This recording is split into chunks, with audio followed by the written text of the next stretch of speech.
One of the easiest ways to use bok choy is just to saute it and eat it as a side dish. To do this, you'll need a large saute pan, tongs, a 1/3 cup measure.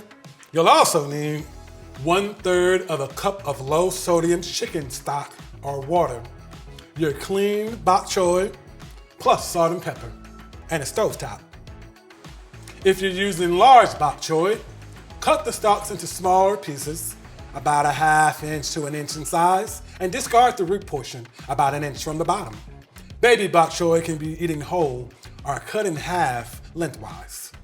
Heat your pan on the stove, add the bok choy and the chicken stock or water, and bring it to a boil. If you're using baby bok choy, you'll need to keep turning it to cook it evenly. For chopped mature bok choy, stir it a few times while it cooks. When the liquid is almost gone from the pan, check to make sure the stalks of the bok choy are just tender, about 5 to 8 minutes depending on the size of the vegetable. The dish is finished if the stems are tender when pierced with a fork. If you still need more time, you can always add more liquid. I like to add low sodium soy sauce to mine while it cooks. I think it adds great flavor.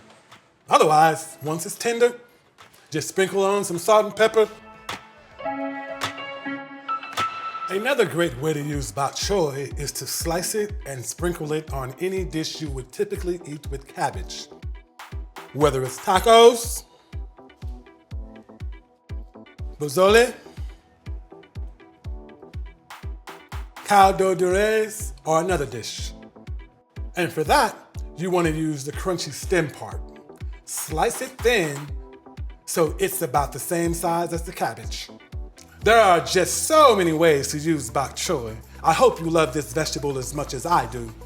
For more recipes and healthy tips, visit CalFreshHealthyLiving.org.